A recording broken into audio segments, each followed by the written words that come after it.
የሀና ህልም በስተመጨረሻም ተሳካ። እንግዲህ ብዙ ጊዜ ስትለፋበት የከረመው ፍላጎቷ ሚናስን ከነሱ ቤት ገብታ የሕክምና ክትትል ማድረግ ነበርና እሱም በስተመጨረሻ ዛሬ ተሳክቶለታል። እንግዲህ ወይዘሮ ሜላት ሀኒን ለሚናስ እንድትከታተልለት ወይም ደግሞ ዶክተሩ አድርጋ ቀጥራታለች ማለት ነው። ይሄ ደግሞ ለእሷ መልካም ዜና ነው ማለት ነው።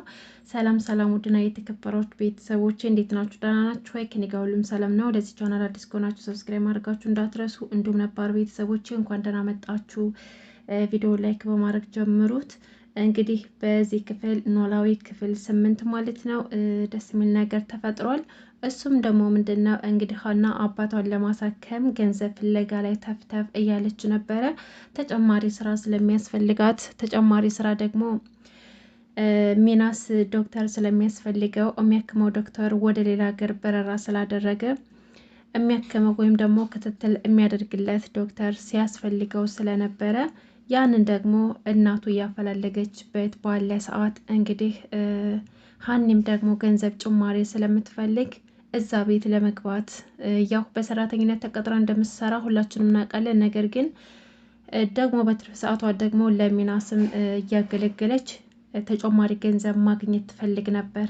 እሱንም ደግሞ እያሰበች እንግዲህ ወደ ደላላው ታረቀ ጋር ደውላ እንድትገናኝ ታረገውና ያለውን ነገር ነገረችው። የምትፈልገው ደግሞ ለሚናስ ዶክተር ሁና መስራት እንደምትችልና የተማረችበትም የትምህርት ዘርፍ ስለሆነ እውቀቱ እንዳላት ነገረችውና ወይዘሮ ሜላትን እንዲለምንላት ነግራው ነበረ። ነገር ግን ታረቀ በጣም መልካምና ልበቀና ሰው ስለሆነ ወይዘሮ ሜላትን ደውሎ በስልክ የሚነገር ነገር ስላልሆነ በአካል ተገናኝተን ማውራት ይኖርብናል ስለ ሀና ብሏት ነበረ። ወይዘሮ ሜላትም እንግዲህ ደግሞ ስለ ሀና ምንድን ነው የምናወራው እያለችው ነበር። እሱም ደግሞ አስቸኳይ ነው እያላት እንድትገናኘው አደረገ። ከዛም በኋላ ያለውን ነገር አስረዳት ቢጠይቃትም እሷ ግን ፍቃደኛ አልሆነችም ነበር። ምክንያቱም ሀናን ቤቷን የምትወርስባት ወይም ደግሞ የሆነ እዛ ቤት ገብታ ሰላም የምትነሳት ነበር የመሰላት። ነገር ግን ያልታወቃት ነገር በሰላም በልጇ ምክንያት ነው እንጂ በሀና ምክንያት ምንም አይነት ነገር ቤቷ አይናወጥም ነበር። እሷ ግን ለሰራተኛ ፊት መስጠት አልፈልግም፣ ጭራሽ ደግሞ ልትወርሱኝ ነው፣ እንደፊት ስጣችሁ ጊዜ ልትወርሱኝ ነው ወይ እያለች ነው። እንግዲህ ሀናን አልቀጥርም ብላ ገግማ ነበረ። ነገር ግን ወደ መጨረሻ ላይ መልካም ነገር ተፈጥሯል ማለት ነው። ሰላምም እንግዲህ ባለፈው ከሀና ፊት እናቷ በጥፊ ስለመታቻት በዛ ቂም አቂሟ እናቷንም እየወረደችባት ትገኛለች ማለት ነው። እንዲሁም ደግሞ እናቷ ባለፈው ክፍል ስራ መስራት አለብሽ፣ እስከ መቼ ነው እንደዚህ ስራ ፈቱነሽ የምትቀጥዩ ስትላት ለምንድን ነው የምሰራው በቃ ማረፍ ፈልጋለሁ፣ አትጨቅጭቅኝ፣ ምን ነው ከበድኩሽ እንዴ እያለቻት ነበረ። አይ እኔ እኮ እንደዛ አስቤ አይደለም፣ እየሰራሽ ራስሽን ችለሽ ማየት ፈልጋለሁ ስትላት ሰላምም እንግዲህ በጣም በእናቷ ተናዳበታለች። አንቺ አትወጂኝም፣ አንቺ ለስሙ ብቻ ነው እናት ሆንሽው፣ በፍጹም ለእኔ ምንም ልብሽ ተከፍቶ አያውቅም። ከኔ ይልቅ እዛች ወረቀቱ ላይ ካለችው ህፃን ልጅ ነው ፍቅር ያዘሽ እንጂ ከኔ አይደለም። ምንም ቢሆን ለእኔ የእናትነት ፍቅርሽን ሰተሽኝ አታውቂም እያለች ሰላም ስታለቅስ ነበረ። ወይዘሮ ሜላት ደግሞ ልጇን ሰላምን ጠልታት ሳይሆን ያው ባህሪዋ አስቸጋሪና ትንሽ መጥፎ ልጅ ስለሆነች እንዳመጣጧ ነው እየተቀበለቻት ያለችው እንጂ ማንም እናት ልጇን አትጠላም። ነገር ግን ሰላም እየተሰማት ከሷ የበለጠ አሁን ሀናን እየቀረበቻት እንደሆነና ለእሷ ምንም አይነት ፍቅር እንደሌላት ነው አርጋ እናቷን የምታስባት። አሁን ማጭራሽ እየሰከረች እንደ ወንድ በደረቀ ሌሊት መምጣት ጀምራለች ማለት ነው። ይሄ ደግሞ ለእናትየዋ ሰላም አልሰጣትም። ነገር ግን ምንም እናቷን ማትፈራና ምክር ማትሰማናት ሰላም።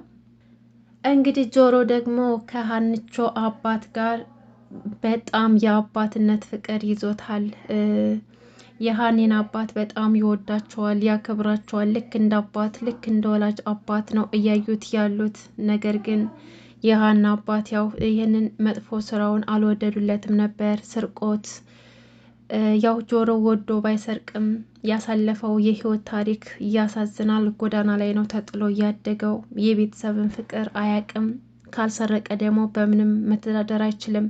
ትምህርት አልተማረም፣ በስራ እንኳን እንዳይቀጠር ያ ነገር ስላጋጠመው ያለው አማራጭ ስርቆት ነበር እና ይሄ ነገር ደግሞ አብሮት አድጓል። ልክ የሰው ልጅ ባህሪ በአንድ ጊዜ የሚታው አይደለም። ሁሉም ነገር ሱስ ስለሆነ ቀስ በቀስ የሚታው ነገር ነው። ነገር ግን የሀና አባት ከዚህ በፊት የወይዘሮ ሜላትና ሚናስን ስልክ ሰርቆ ወይዘሮ ሜላት ስለሰደበቻቸው በዛ ቂም ይዘው ከቤት አስወጥተውት ይቅርታንም አልቀበልም፣ ሁለተኛ ዓይንህም ማየት አልፈልግም፣ እኔ ሌባ ልጅ የለኝም፣ ሲጀመርም ደግሞ የዘመድ የስጋ ዝምድና የለንም፣ ስለዚህ በፍጹም አንተ ልጅ ልትሆን አትችልም፣ አልፈልግም ብለው አባረውት ነበር።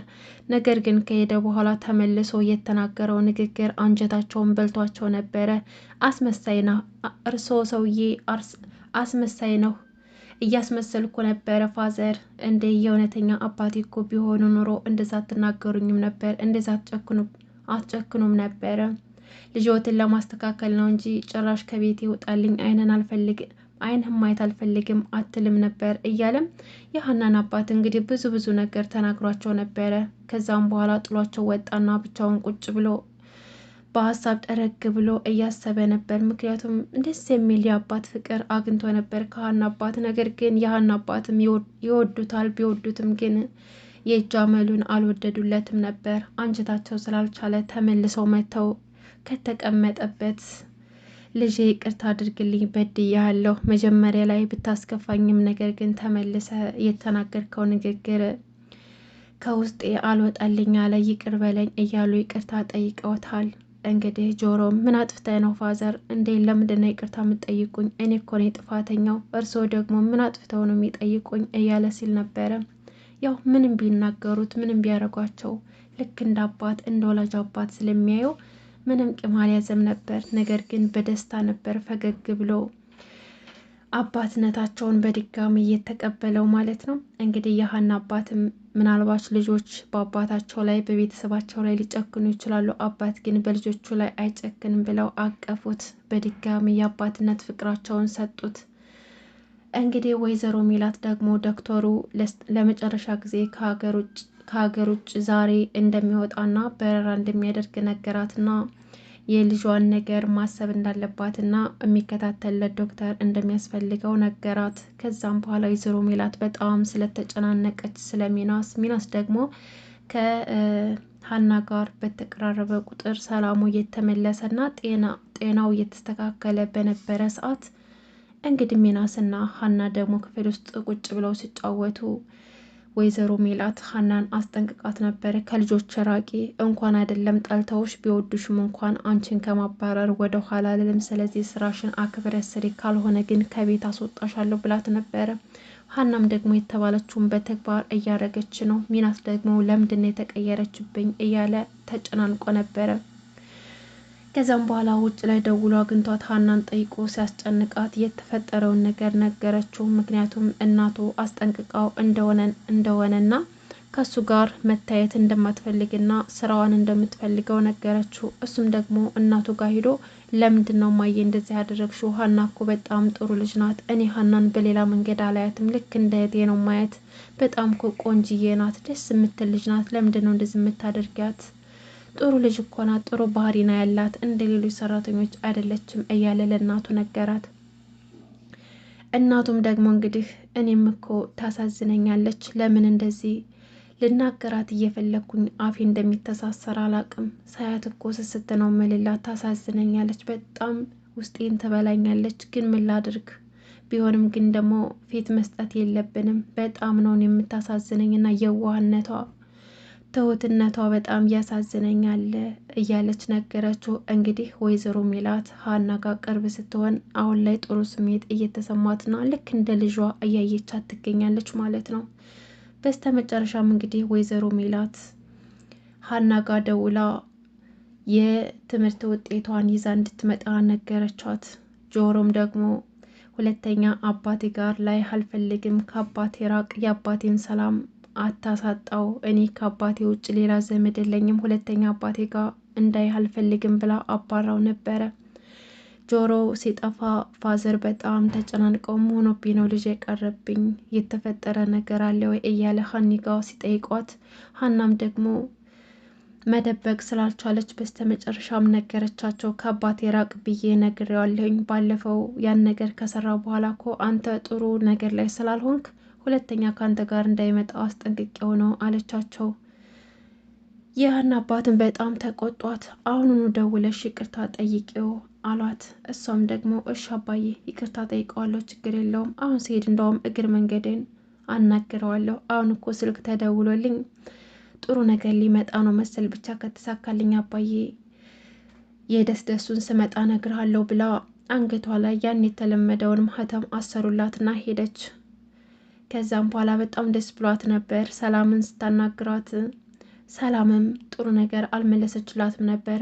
ሰላም እንዴት አደርሽ ስትላት ምን አገባሽ እንደ ሰው ነው ያደርኩት፣ ደግሞ ምን አግብቶሽ ነው ስለኔ የምትጠይቂ ስትላት አይ እኔ እኮ ሰላም እንዳደርኩ ልንገርሽ ብዬ ነው ስትላት ታዲያ እኔ ስላንቺ ምን አገባኝ እያለችም ስጮህባት ነበር። ነገር ግን ሀና ምንም ቦታ አልሰጠቻትም። ምክንያቱም ከምንም በላይ አሁን ላይ ደስተኛ ናት። ስራ ልትቀጠር ስለሆነ በሙያዋ ስራ ልትጀምር ስለሆነ በጣም ደስተኛ ነበረች። ከዛም በኋላ ፋይሏን ይዛ ወደ ወይዘሮ ሜላት ክፍል ሄደችና በራን ኮክታ ገብታ ፋይሉን ልሰጣት ስትል ድንገት አንገቷ ላይ የታሰረው ማህተም ይወድቅባታል፣ መስቀሏ። ያንን መስቀል እንግዲህ ወይዘሮ ሜላት ብታየው ድሮ ሕፃን እያለች አንገቷ ላይ ያሰረችላት ነበረ። ነገር ግን ዛሬም እንዳለመታደል ሆኖ ያንን መስቀል አላየችውም ነበር።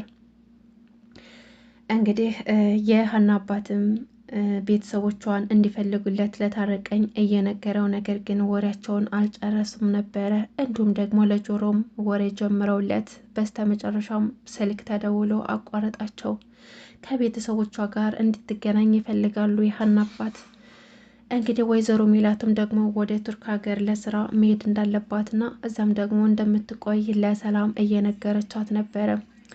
ሰላም ግን ምንም ቦታ አልሰጠችም። ምክንያቱም ሰላም አሁን ላይ ለማንም ሰው ወይም ለወንድሟ ለእናቷ ምንም ቦታ የላትም። በራሷ ዓለም ናት ያለችው።